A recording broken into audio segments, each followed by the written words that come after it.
All right, so welcome to Microeconomics, Economics 10A or ECO10A, where we deal with the micro elements of the subject of economics.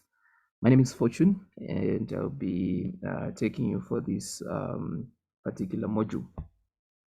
All right, so today is one of the free lectures that we're conducting as Varsity Unlimited Tutors. Just to demonstrate how we're going to be conducting our sessions. So the previous week we had a session which I believe if you are within the circles, within the groups, you have access to the recording of the previous lesson that we did. We looked at the introduction, we gave a background, then we looked at the subject of production possibility frontier, then we looked at one of the questions within your assignment that you're expected to be completing. So today we just want to have another look again on the same subject, but on a different particular topic, focusing on the goods market. So when I presented last week, I presented that within an economy is formed by different participants that are in existence within that particular economy, and their interaction are the reason why we have what we refer to as an economy. So we have the firms and the households, and as an auxiliary, we have the government that comes into play to play a role that is not played by the firms and the households in their interaction. So the firms, as we stated, we say that these are the owners of the factors of production. They own the land, they own the capital, they own the natural resources, they own the enterprising skills that are required by the firms in order for them to exist. So the firms access these factors of production in what is referred to as a factor market, which you see there on the left-hand side of your screen. Which is a factor market where basically factors of production are traded. This is where labor is traded. This is where natural resources are traded, and firms access these factors of production in the factor market. So in the factor market, the households would be the ones supplying the factors of production, and within the factor market, firms would be the ones demanding the factors of production, and in return, the households are given remuneration in form of income, in form of wages, in form of interest, etc. Then, as these firms would have taken advantage of the factors of production, they then produce the goods and services which are required in that particular economy, which might be deemed to be profitable to them for various reasons. So they provide the goods and services back to the households. The goods and services can be either foodstuffs, consumables, whatever it might be, clothing, motor vehicles, whatever you might think of. And it can also extend to capital goods. These are machinery, production of machinery that is required for the production of other goods as well. So you'd find out that the firms would be producing these in form of goods and services to the households. And they can also provide intangible services or intangible goods, which are the services which are in form of services, either financial services, insurance services, whatever services that are required within the economy, which are then used by the households for various reasons in order to satisfy their needs and wants. So as the firms would be supplying these goods and services, they supply them in what is referred to as the goods market. And in the goods market, the firms would be the suppliers and the households would form what we refer to as the demand within the goods market. So today we just want to focus on the right-hand side of our circular flow of income and spending, which is the goods market, where we have demand that is coming from the households, where we have supply that is coming from the firms, and how the prices are determined in such a market, which eventually creates a trading system within those economic systems. So first and foremost, we're going to be looking at what we refer to as supply. Then we're going to be looking at what we refer to as demand. I would want to start with demand without starting with supply.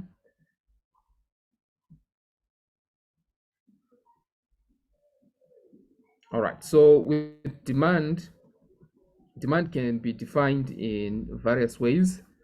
It can be defined as the quantities of a good or service that potential buyers are willing and are able to purchase within a market. So we understand that within a market, there is needs, there is wants, then there is demand. So needs and wants are not classified as demand because of a certain element that is the ability to be able to purchase those elements. So you'd see that when it comes to needs and wants, these are general needs that people might require.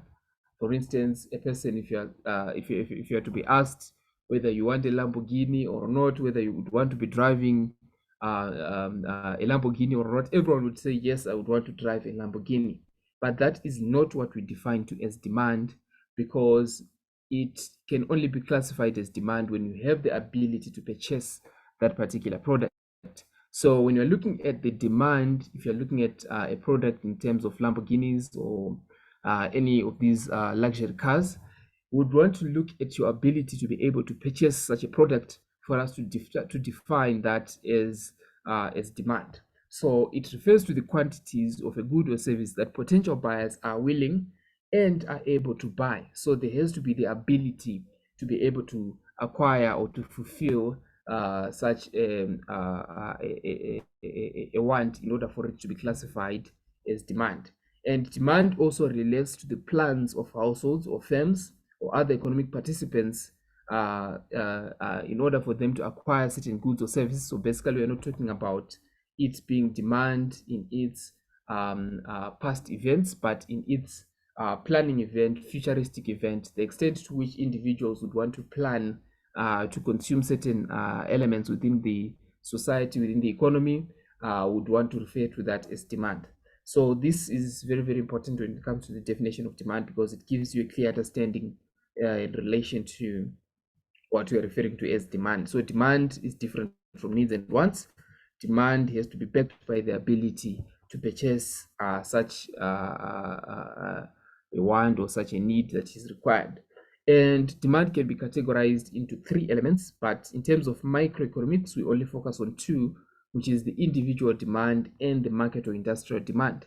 So the aggregate demand, we'll be looking at it when you're looking at the macro element, that is your economics 10B, and you're looking at your macroeconomics, where you look at the economy from a macro perspective. So from a micro perspective, we only look at the individual demand, which is the demand that is that relates to individuals or to households within a particular market.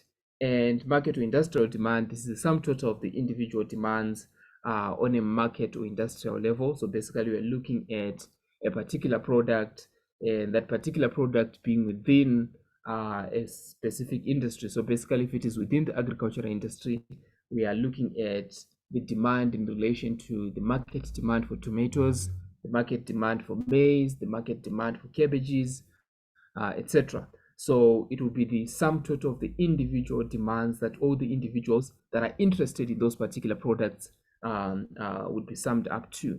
So we have individual demand and we have market demand. So aggregate demand, we look at it, it's the sum total of all the industrial demands that are within the economy, and it does not relate to microeconomics. So this one is beyond the scope of these particular modules. All right, so we want to look at what is it that determines demand within an economy. What is it that influences the extent to which individuals would be willing to purchase and would be able to purchase certain quantities of certain products within the economy. So in terms of determinants of demand, they can be categorized into a number, which can be 6 or more than 6, but we just illustrate on this particular 6. So the first determinant is the price of the product. So understand that the effect of price is very, very important in relation to how much people would want to be consuming a particular product, because it now relates to the extent to which they are able to purchase such a product. So you'd find out that with the differences or the divergences in the prices, it would be excluding certain individuals from purchasing such a product, because it might be beyond their budgets or beyond their income brackets, and hence as a result, you'd find out that the price would be influential in relation to how much would be consumed in relation to a particular product. So in relation to price, you'd find out that price follows what we refer to as the law of demand. So when we talk about price, we are now talking about the law of demand. So the law of demand basically illustrates the behavior of consumers around pricing in relation to the quantities that they would want to be consuming. So it's the behavior of pricing in relation to the quantities that consumers would want to consume. So the law of demand simply states that the higher the price, the lower the quantity demanded.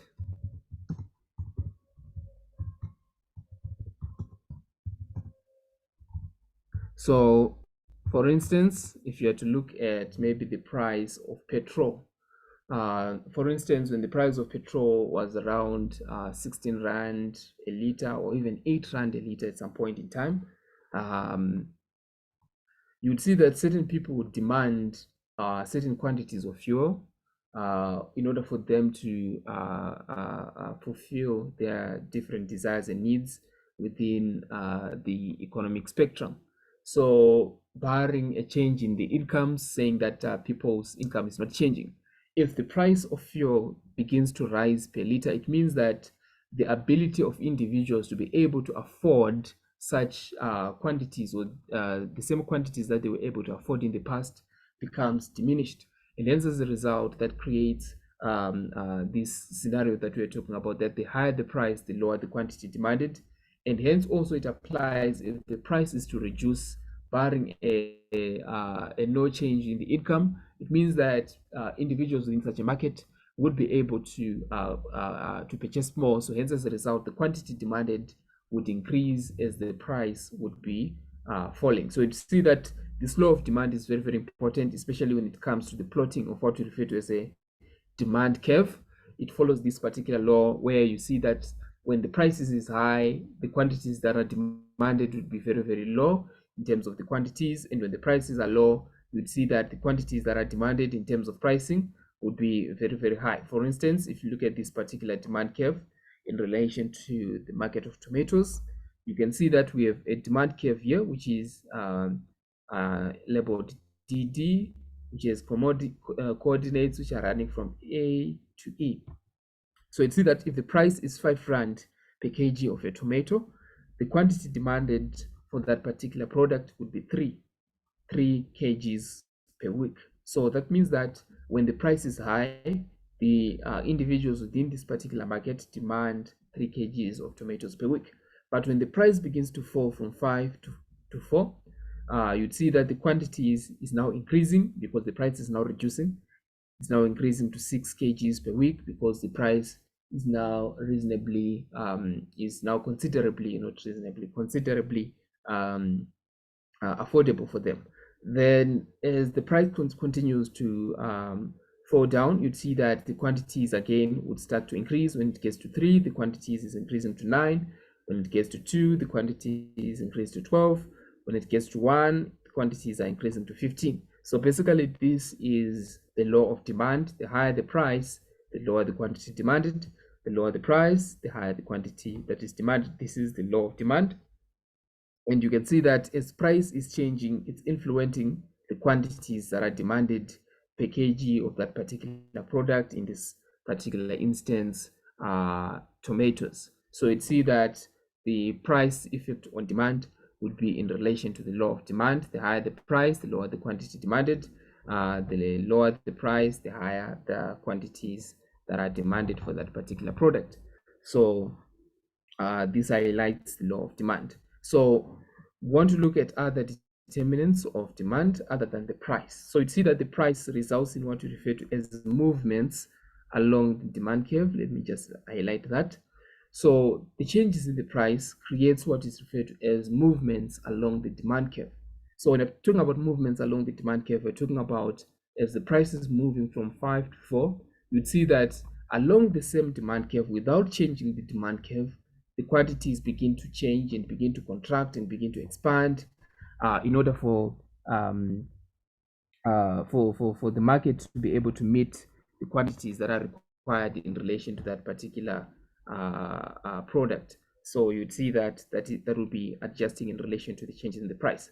So the price effect results in the movements along the demand curve. So you'd see that all of the other elements or all of the other determinants other than the price would result in what we refer to as a shift in the demand curve. So we're going to be looking at other elements that results in the shift in the demand curve other than the price. So in relation to that, we have what we refer to as the nature of the product.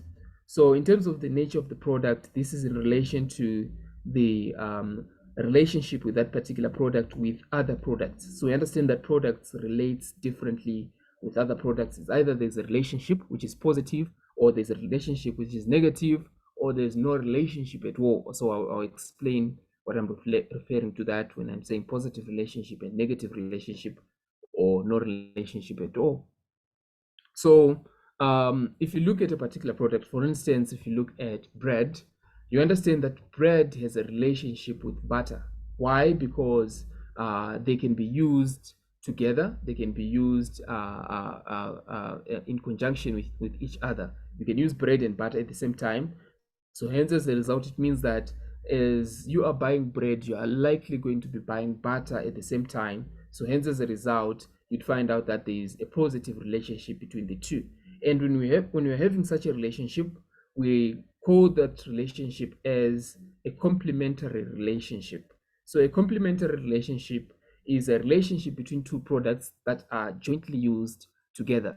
For instance, bread and butter, fuel and motor vehicles, etc., etc., etc. So basically, we're looking at the relationship between the two elements, coffee and sugar. The movement is there for one product. It's likely going to be affecting. It's likely going to be affecting the quantities that are demanded for the other product. All right, so hence, as a result, you'd find out that it will be having a complementary relationship. So when you're having a complementary relationship, if the price of bread is to change, be affecting the quantity demanded of butter, and hence that results in a shift in the demand curve of butter or margarine, whatever it might be, because of the changes in the price of bread. So the shift can be either a positive shift, that means a rightward shift in the demand curve, or a leftward shift in the demand curve, depending with the movements in the determinant particular product. And we can also have the nature of the products that can relate to negatively. And when we're saying negatively, we're basically saying that these are products that are jointly used, or that can be used as substitute for the other product. So we understand that when you're talking about substitutes, we're talking about something that can be used instead of another. So instead of you using powdered milk, you can use liquid milk. So we're basically talking about substitutes. So instead of you drinking a particular beverage, you can drink a particular beverage. So basically, in such a scenario, we're talking about substitutes. So substitutes have an effect of competing against each other in such a way that when the price of one substitute increases, the price of the other substitute the quantity demanded of the other substitute reduces. So it's a relationship between the price of the other substitute and the quantity demanded of the alternative. So when you're talking about that, like for instance, I talked about powdered milk and liquid milk. For instance, if the price of powdered milk is to increase, you'd find out that consumers would just shift from the consumption of powdered milk to the consumption of liquid milk in relation to the quantities that they will be requiring. So as a result, if the price of powdered milk is to increase, quantity demanded of liquid milk begins to increase. So hence it's a negative relationship, because the quantity demanded for powdered milk would contract, whilst the quantity demanded for liquid milk is expanding. So in such a scenario, again, you'd find that out that it results in a shift in the demand curve. And in relation to these two, as we get deeper into the subject of economics, we're going to be talking about price elasticity of demand, cross price elasticity of demand, where we look at the relationship, the nature of the relationship between these two products, and how mathematically they can be expressed. For us to have a mathematical understanding in economics of these elements, we're going to be looking at that when we looking at elasticities. So for now, we just need to understand it results in a shift in the demand curve as the price of the other product is increasing or decreasing, depending with the nature of the particular product. Then the other determinant is the incomes of the consumers. So we understand that with the incomes, it determines the extent to which the individuals are able to afford at the end of the day quantities of certain products. So as incomes of consumers are increasing, you find out they can either increase the consumption of certain products or they can reduce the consumption of certain products. So if the income of consumers increases, you find out that there are products that they begin to increase their consumption to. And these particular products can be categorized either as normal goods or luxuries. So in terms of normal goods or luxuries, you'd find out that as the incomes of individuals are increasing, normal goods or luxuries, the normal goods are basically those goods that we're referring to as goods that are required on a day-to-day living of individuals, or in short, we can refer to them as necessities. So you find out when it comes to necessities, people would increase the consumption of their necessities or the quality of the necessities because of an increase in income. Or you can find out that there are goods that are referred to as inferior goods or inferior products. So with inferior goods or inferior products, we find out that these are goods that are generally regarded to as inferior in relation to the consumption. And in such a scenario, you'd find out that with these types of goods, as incomes is increasing, people would tend to consume less of these particular products because they are inferior in terms of the way that they are perceived a particular market segment or either within a particular society.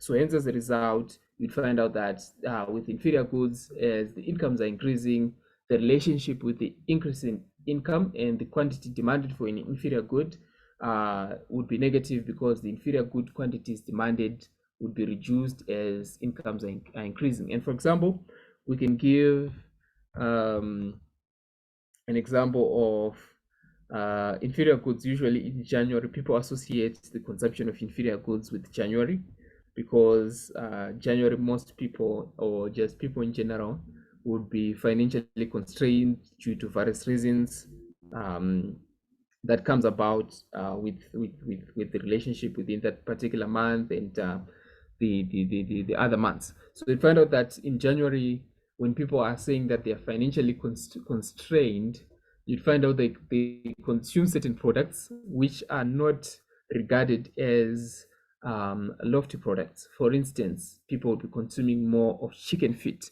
more than they would be consuming, I don't know, in relation to different market segments.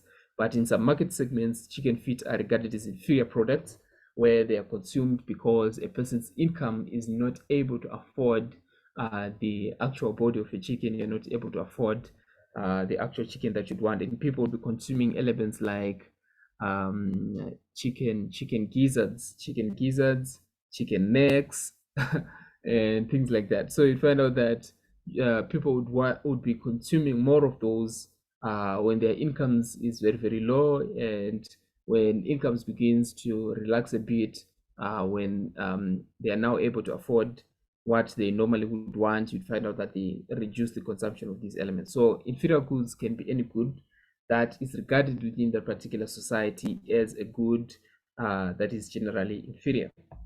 So the income of the consumer again results in a shift in the demand curve, like I illustrated earlier on. Then we have the tastes or the preference, or even cabbage. Yeah. Even cabbage. You'd find out that people would be consuming more of cabbage when the incomes are very low. In January, people are consuming a lot of cabbages, carrying cabbages in their plastic bags, and some saying that they are going for football trainings, yet they have a cabbage in their bags. Okay, so basically that's what we're referring to as inferior products. Then we have the taste and preferences of the consumers. We understand that the taste and preferences of the consumers is affected in a diverse manner. You find out that with taste and preferences, it changes with different age groups, it changes with different societies, it changes with time itself. So you find out that in general, taste and preferences of individuals do not stay the same, because there is a time element involved. certain things gets into fashion, certain things get out of fashion, and hence the demand for those particular products would either diminish or would either expand. So in relation to that, you can look at the market of technologically affected products. For instance, if you have to talk about cassettes, if you have to talk about compact disc, CDs, compact discs,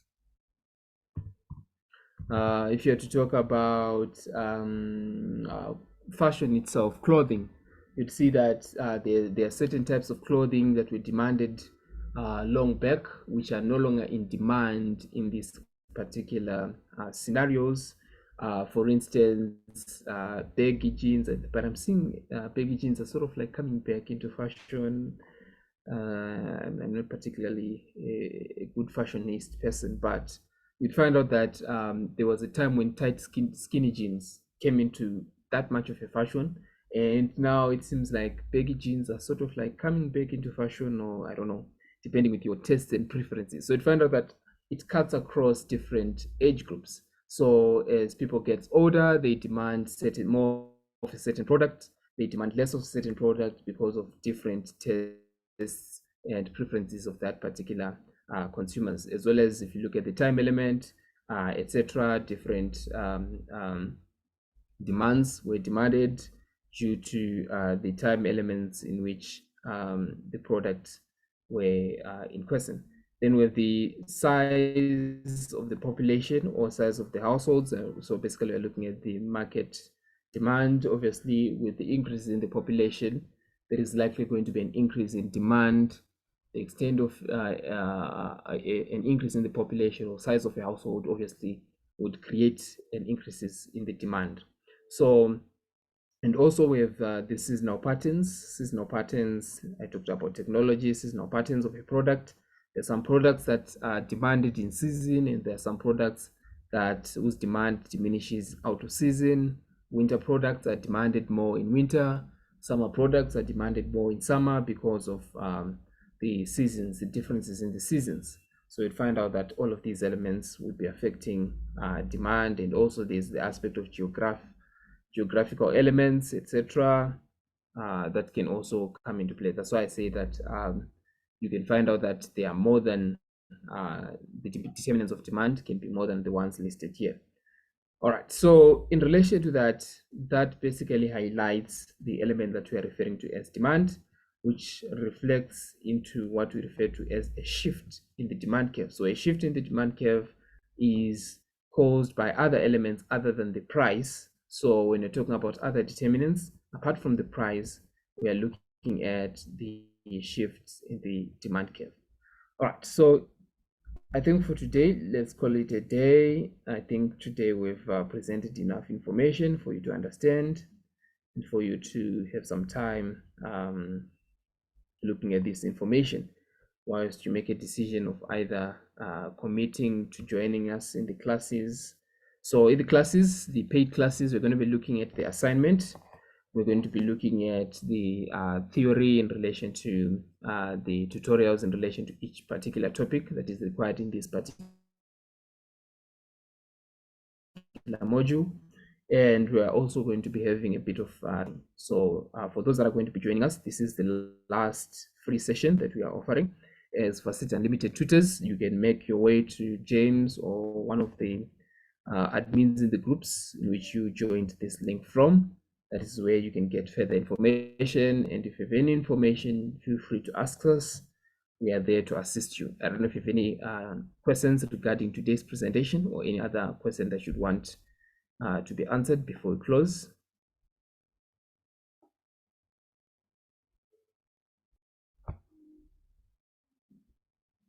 And I would also encourage you to have a look at the previous session that we did, where we looked at one of the assignment questions, so that you can see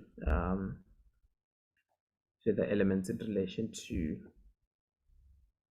this module.